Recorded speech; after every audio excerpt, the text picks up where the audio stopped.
This is John Kosis, and I'm Bobby Levine. And if you're a Ohio sports fan right now, business is a-booming. That's right, Bobby. We're going to talk about the successes of wrestling, hockey, swimming, and diving, both men and women's basketball, as well as some future spring sports that are going to come our way.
To start off tonight, we're going to talk about wrestling. The 26th ranked team in the nation is off to a 6-3 start and a 1-3 in the MAC. Now, they lost on Friday night to Kent State 20-15, but the biggest win that night was Cameron Kelly pulled off a huge upset in the 133-pound weight class against number 10 in the nation, Mac McGuire. Yeah, Bobby, it was a really interesting storyline for that entire game. Ohio jumped out to a quick 9-3 lead after Austin Reese, Cody Walters, and Andrew Romanchek ended up getting victories. But directly after that, a normally dependable Phil Wellington fell down, got a major defeat. So that's a 6-point swing. It ended up being 9-9 after that, and it was all Kent State the rest of the way after that 9-3 lead. The one major highlight, minus of course that upset for Ohio, was that Cody Walters got his 100th victory of his college career. He ended up picking 101. He picked that up against the Clarion team. 40-4 was the final score of that game, and it was the very next day that wrestling meet took place. And it's been a great career for Cody Walters. He's been able to make it to nationals every single year as a Bobcat. This is his redshirt senior year, and he's already ranked. He's already picking up a lot of great speed. It's going to be very interesting to see what happens with him during his senior year. Yeah, huge congratulations to that. Luckily, they bounced back, as you said, a 40-4 victory on Saturday, and hopefully they keep that momentum this coming Friday as they go up to NIU at 7 p.m., then go up to Buffalo at 1 p.m. on Sunday. So hopefully they keep the hot track going and stay hot on the mat. Yeah, it's a big weekend in MAC sports for the wrestling team. On the other side, though, we have the hockey team. They're not in the MAC, they're in the ACHA. Tonight, they're going to be playing against Arizona. This year, Arizona is 6-10-3 compared to Ohio's 23-4-1. On the road, Ohio's 7-2-0, and they have outscored opponents 32-19. They've been excellent, and they're going to need it because directly after tonight, they have a 2-game series against Arizona State. Yes, that's right, the former ACHA team that moved up to the NCAA this year. There's one other transition in the last 4 years that Ohio has faced when a team has gone from the ACHA to the NCAA, and that was Penn State. The Nittany Lions did that in the winter of 2012 and spring of 2013. That's actually where Aaron Alkema got his first start for the team. Now he's a starting tendy for Ohio. Absolutely a huge weekend ahead in the very sunshine state of Arizona, unlike Ohio right now. The last, couple games, they've looked really well. They've rid the back of Joey Breslin for the Bobcats, leads them with 35 points and 21 assists. And Michael Harris, who leads the team with 17 goals, they're going to need them to step up huge this weekend with such big matchups. Yeah, you mentioned two of the first three first-liners. You have Patrick Spellacy, Joe Breslin, and Michael Harris, all of whom are averaging more points than games played. Patrick Spellacy has 8 goals and 21 assists for 29 points in just 24 games played, whereas Michael Harris has 17 goals and 14 assists for 31 points in 27 games played. Breslin has 35 points with 14 goals and 21 assists, again, in 27 games played. Those three guys have been so successful this year because of their size and their speed. It's truly been very entertaining to watch them in their second full season together. This is Michael Harris, the captain's senior year. He's been very good the entire career he has had with Ohio. His freshman year, he notched 40 points, and he's well on his way to a 50-point season this year. He grew up underneath Tyler Pillmore and Coach Mo. He had to go through the John Sheridan year, and then he ended up having 2 years with Coach Hogan to end his career with the Bobcats. Each year has had a disappointing loss in the ACHA tournament, 2 of which have been against Minot State. I think it's going to be very interesting to see if this Ohio team comes into the tournament on a tear. Now, before we go to a quick break, last weekend we played Liberty. We won 6-4 in the first game, but outshot Liberty 44-14. Obviously, we're getting a lot of shots, but they're not going in. Do they need to, put more up or just take better shots? Bobby, that's just the strategy that Coach Hogan employs. What he does is once Ohio gets into the offensive zone, he says rip away. You take as many shots as you can, and a couple are bound to go in. He doesn't recruit snipers. He recruits bigger physical players. Ohio is strong because their defense is so talented. In addition to having a talented defense, they have some big forwards who can muscle their way in near the net and then get rebounds to just stick it in the back of the net. And that's how sometimes Ohio score 10 points and sometimes they'll score none. All right, well, thank you, John. We're going to take a quick commercial break. When we come back, we have Ohio women's basketball.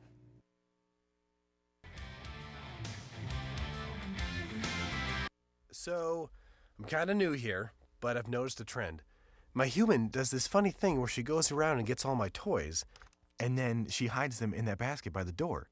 But it's always the same basket, and it's always in the same place. And then she acts so surprised when I find them, but, she's putting them in the same basket. Again. It's like, hello? That's where you put it last time. You were the worst at hide and go seek.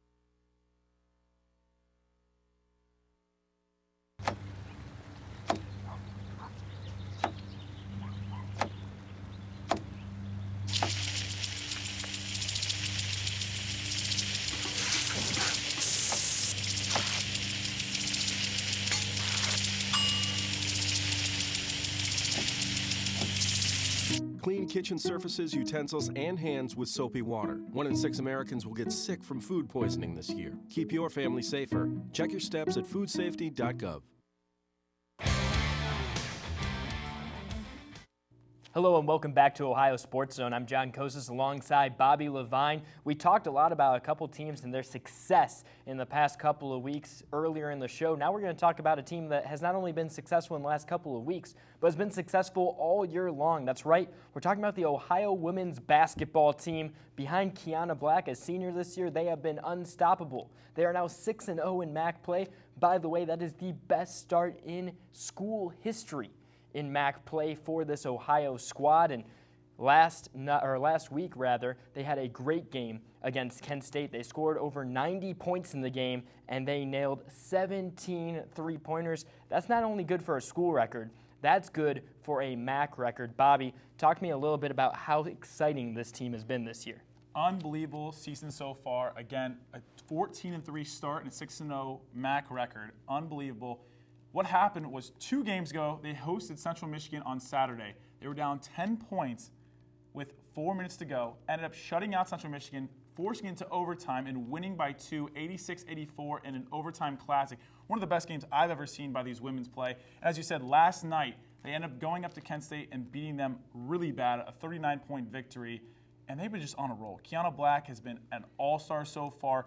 Last week, she won MAC Player of the Week, and then she's in the poll voting right now for Division I Women's Basketball Hero of the Week. So huge congrats to KB. Unbelievable season so far. Bobby, this team is on a 9-game winning streak, and you could talk all day about the big 3 for this Ohio basketball team, but you're seeing diamonds come out of the rough everywhere. One of them came out of Athens. It's Dominique Dosek. She scored 15 points. That's a career high for the freshman against Kent State in that 93-54 win, and she's just been unstoppable, getting better and better each week. You knew she had talent if you watched any of the high school games over the last couple of years, but no one could have predicted that she'd be a double-figure scorer for this Ohio team. It seems that everything that Bob Bolden has done has just turned into success here at Ohio. Absolutely. He is worth the money, and the girls are worth the pay to go see, absolutely. Right now, the defense is clicking. They're holding opponents to under 60 points at 59.5, and they have a plus 12 margin, which is huge. You get a plus 12, you're rolling. You get the bench players and you get to rest all your starters. Obviously, they've been riding the back of KB. She's leading the team with 18.1 points per game. And right behind her is Kira Lampkins. She had an off game against Central Michigan, only held to 3 points, but she's averaging 14 points per game. She had 9 assists and 9 points last night against Kent State. And Jenkins has done very well, too. She has 51 assists on the year. That's good for second on the team, right behind Kira Lampkins. This Ohio women's basketball team just has a ton of solid players that just continually turn out a lot of points, and they shoot well. That's the big thing. Kiana Black shoots 39% from the field, and she's averaging 18 points a game. Kira Lampkin shoots 43% from the field, and then Yamani Jenkins averages about 45%, right underneath 45% on the year from the field, is better than pretty much any team that you could think of in the NCAA. It's absolutely outstanding to see these girls shooting because Bob Bolden's all about his three-pointers. You saw it against Kent State. 26 points were assisted on. That's the highest in over a year. By the way, Ohio also shot over 50%. I know a lot of you watch NBA games at home and you think, man, over 50%, that's not a big deal. For college women's basketball, that is a huge deal, and that's the second time in the last 3 years that Ohio has done that. Yeah, as we said, they're up to a 6-0 start. They have 12 games remaining in the regular season with MAC play. And if they keep shooting the ball the way they have behind the arc, I don't see a team beating them. Central Michigan played lights out the first half against Ohio, and they shot exactly what Ohio does. They shoot the ball from the three-point range, and they were making them, which put us in the hole early. But other than that, if you have big girls, I think our big girls with Jasmine Weatherspoon, Lexi Baldwin, and Kira Lampkins can beat them one-on-one play, and it's been shown so far with a 6-0 start. Bobby, is there a biggest threat in the MAC, or is there a biggest threat that you have to look outside of the conference for? Are you looking already at the NCAA tournament, or is it too soon for that? I don't want to jinx the girls, but I said earlier on in the year I do not see a team from the MAC competing with us. Eastern Michigan was one of the biggest opponents coming into the year as they played us in the MAC championship last year, and we went up to Eastern Michigan and beat them by double digits. So obviously the women have to play tough to win out, and they have to win the MAC to make the tournament. But right now, I'm looking for Cleveland and Quicken Loans Arena, which will be the host of the MAC championship this year. If for some reason this Ohio team goes undefeated in the MAC in the regular season, but then loses in the championship game, do you see an at-large bid? Are they that good of a mid-major school? That would be the first at-large bid for a MAC school since the early 90s. Yeah, unfortunately, I do not see it. They lost a couple early games in the year. That's why they have the 3 losses. But I do not see them losing in the MAC or the MAC championship. If once they do make it, expect them to be possibly a 10 seed at the best, 11 seed at the worst. That means they have to play an early game possibly at a 7, and you never know with that. And obviously, good luck to the women's the rest of the year. The Ohio women's team is going to be rolling their way through MAC play. They have 12 more games remaining this season. We're going to take a quick commercial break. When we come back, we're going to flip the script. We're going to talk a little bit about men's basketball and the recent success that they've had.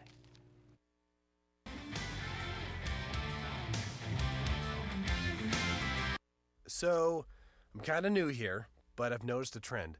My human does this funny thing where she goes around and gets all my toys, and then she hides them in that basket by the door. But it's always the same basket, and it's always in the same place. And then she acts so surprised when I find them, but, she's putting them in the same basket. Again. It's like, hello? That's where you put it last time. You were the worst at hide and go seek.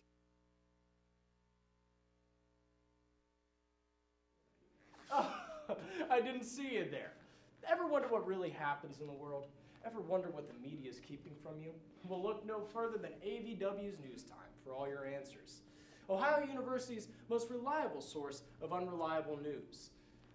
All news, all the time, none of the facts. All made possible by AVW Productions. You can trust us. We're professionals.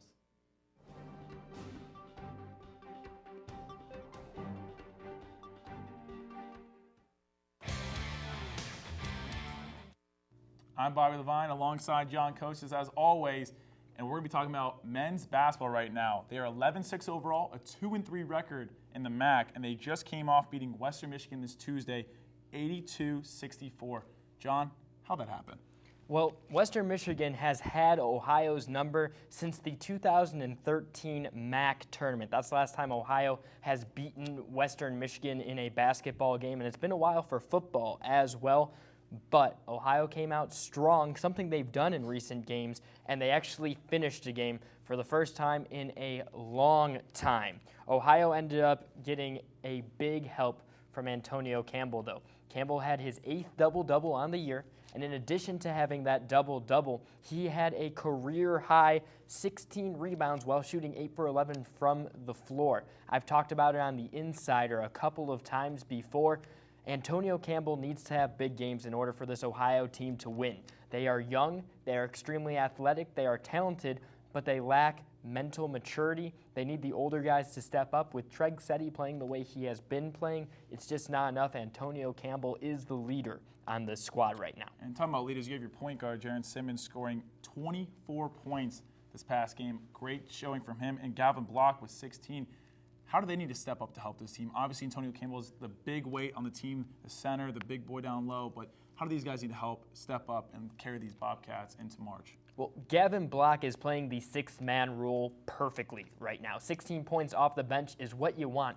You typically want the bench to score about 20 points a game. If they score more, that's great, but 20 is your average. That's what you're aiming for. Now, if you look at the new guys who have come in, we're talking Jaren Simmons, we're talking Kenny Kaminsky, Gavin Block, and Jordan Dardis. They are 4 of the top 6 scorers on this team. This team is young. They haven't played a lot together.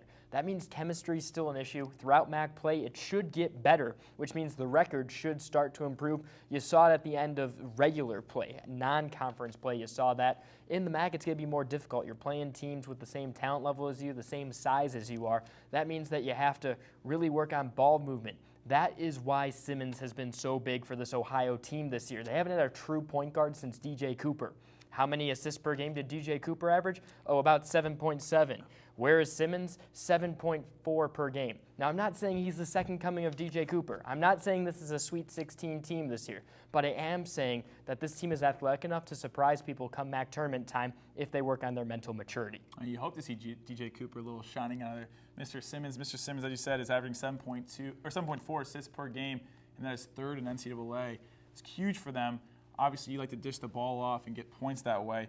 Now, the 2-3 MAC record is killing the Bobcats. The whole MAC system has turned now. The top 4 go in the quarterfinals. How can the Bobcats win? They haven't beaten a MAC East team yet. How can they pull off these wins and slide their way up to possibly get a couple buys? It's still early. Ohio is 0-2 in the East, and yes, those are the most important games, but Ohio has a victory against Ball State, a team that has been very good this year in the MAC, and Ohio played Northern Illinois pretty tightly. Northern Illinois has actually been extremely surprising.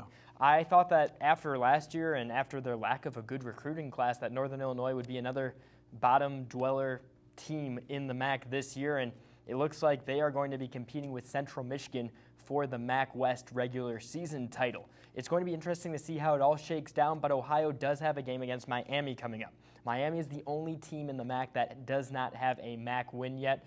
There's nothing like beating up on a rival to try and get you over the hump and starting to play good basketball. Saul ball is starting to take effect. We talked about Simmons and his ability to pass the ball. We've talked about ball movement being huge. This Ohio team's averaging about 14 assists per game.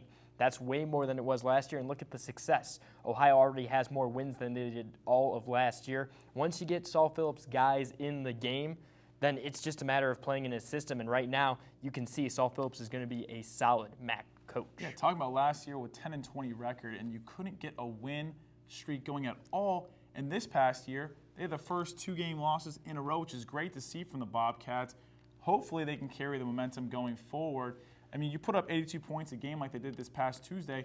I see them winning majority of their games, and that would be a huge momentum builder, possibly going into the MAC tournament. You get lucky a couple games in a row, and you can see yourself playing in the championship in Cleveland. Bobby, this Ohio team averages the 2nd most points in all of the MAC. Normally, if a coach saw that your team averages close to 80 points per game, they'd say, man, this is going to be an outstanding year.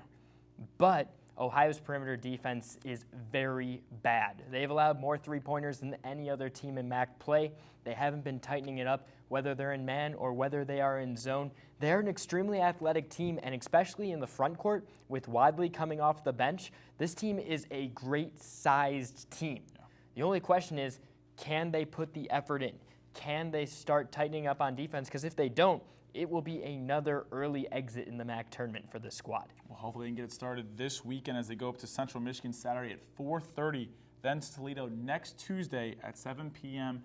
Get it rolling there, and you never know what can happen. Both of those games are going to be very tough games for the Bobcats, particularly the Central Michigan game. That'll be a good way to gauge the talent that this Ohio Bobcats team has. We're going to take one last commercial break. When we come back, we're going to talk about the spring and what's going to be exciting after all this snow thaws.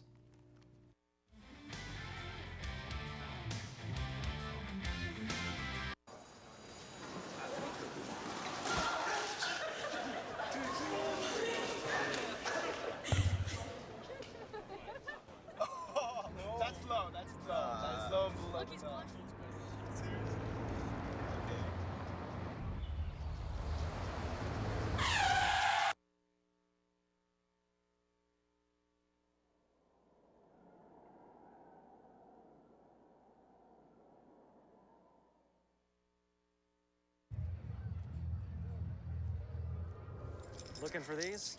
You drive Buzzed. It could be one very expensive ride. First, you gotta make bail. Then pay me to get your car back. Your insurance premiums will go through the roof. And my legal fees just keep adding up. All told, it could end up costing you $10,000.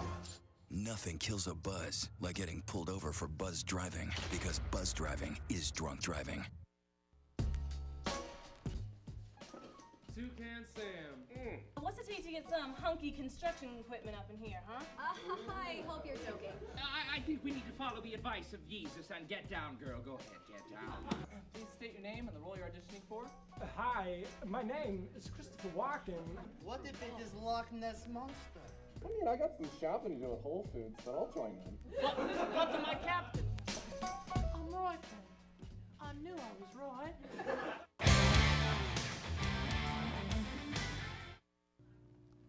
I'm Bobby Levine here alongside John Kosis, so we're going to be talking about what to look forward to with the winter sports turning into spring sports here. Yeah, the first thing that I would look forward to is this Ohio baseball team. They're coming off of a MAC championship. Rob Smith is now going to be in his 4th year as the head coach of the Bobcats, and I don't think you can say anything else, but it is going to be an exciting season.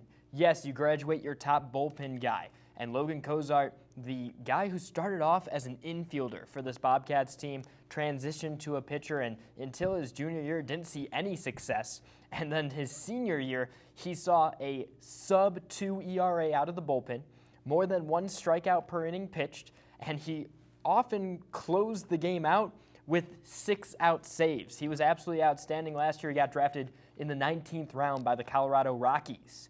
Now you're going to replace him with Eddie Fitzpatrick. That might sound like a no-name, but last year he graduated from Brown. He was redshirted, though, so he has 1 year of eligibility. He's going to graduate school at Ohio University, and the 6'6" reliever is probably going to end up grabbing the closer role. While we're talking about pitching, let's talk about Jake Miller and Connor Sitz.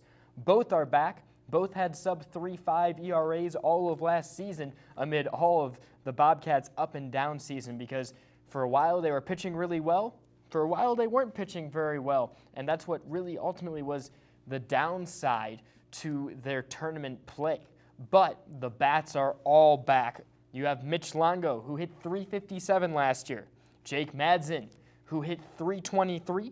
Manny DeJesus had .311. And your catcher, Cody Gartner, who not only hits for power, but by the way, guys, he hits for average, hitting .297. Madsen and Longo combined for just under 100 RBIs. This is a star-studded lineup that's only going to get better because, again, they're getting a little bit older. They have that experience of a tournament run. Who knows? Maybe they'll go somewhere in the tournament this year. Absolutely. 2014, they went from 11-40 to a 36-21 record. The sky's the limit this year for the Ohio baseball team. My lookout team to watch is my Ohio women's basketball. They are 14-3 and 6-0, as we said. They have 12 more regular season games left, and they went 27-5 last year. the best record ever for women's basketball. And they lost in the early rounds to Arizona State in the tournament. Obviously, they want to do better and win a game, possibly make a little Sweet 16 run in this tournament, but definitely beat the record of last year's 27-5, and they're on pace right now. If they win out, they could be 26-3 and 18-0 in the MAC, and hopefully we'll have a little clip for you at the end with me saying they were going to go perfect this past season. So. All right, Bobby, if you're looking for one thing from this women's basketball team for the rest of the season, what are you focusing on that they need to do, not only to win in MAC play, not only to go deep into the MAC tournament, but say they get to the NCAA tournament? And I know we're getting ahead of ourselves, but guys, we're talking about things we're excited for this year. In March Madness, what do they need to do to be successful? Well, as I said, if they win out, they could possibly get a 10 or 11 seed, and you always know those 7, 10, or 6, 11 seeds can flip-flop so easily. A team gets hot real quick. Ohio could win that game, and you never know. They end up facing a 2 seed. It might be tough, but they could win that game. You absolutely never know. All right, Bobby, while we're talking about the women's basketball team, while you're talking about how quickly things can flip for them, what happens if Ohio loses a game? Maybe they lose 2 games in MAC play. Does that mean it's the end of the road? Does that mean it's not a #1 seeded team in MAC play? What are you thinking here? Absolutely not. Ohio women's can lose 1 or possibly 2 games and still be the #1 seed going into Cleveland. I think if they do lose a game, Bob will get the players right back on pace, and it might be the thing that needs to wake them up to get on a nice little run here. And final question about this women's basketball team. You mentioned Bob Bolden, and there's no doubt that Bob Bolden is behind this big turnaround for this Ohio women's basketball team, because let's think about it. You had the previous head coach. She was in there for 6 years with the same players, and Ohio was winning 4 or 5 games a year. Now Bob Bolden's here. First year, all right, it was a down year. Year 2, bam, there's an explosion. This isn't the first time he's done it. He did with Youngstown State too. A team that went 0-40, made the NIT tournament 2 years later. This guy's a really successful coach. What's going to happen with him? Is he going to stay in Ohio? Is he going to move up to a big conference school? Is the WNBA in his future? Bobby, talk to me about this. Well, love to hope to see him stay. He just signed a big contract last year for a 5-year deal through 2020. So knock on wood, he stays. He's going to have every single big-name college and maybe a professional team calling him after this year with a perfect, hopefully, MAC season record. All right, the last thing we're going to talk about here today is the return of Savannah Jo Dorsey. Ohio's softball team won the MAC tournament 2 years ago. Last year they had a rough season because their starting pitcher, Savannah Jo Dorsey, only played 2 games. She went 1-1. Yeah, she had 1 complete game, but then she had a pretty bad bicep injury that sidelined her for the remainder of the season. That's compared to having her previous year where she went 25-18, had a .237 earned run average, had 29 complete games, pitched 268 innings, and by the way, struck out 298 batters compared to just allowing 219 hits. Savannah Jo Dorsey did that as a freshman. She is a super talented pitcher, and in softball, you really only need 1 pitcher. Sometimes you'll need a second pitcher to be super successful, but Savannah Jo Dorsey is the make or break player for the softball team. If she plays well, you have offense. You have Walker there. You saw that last year as she developed as a freshman stud.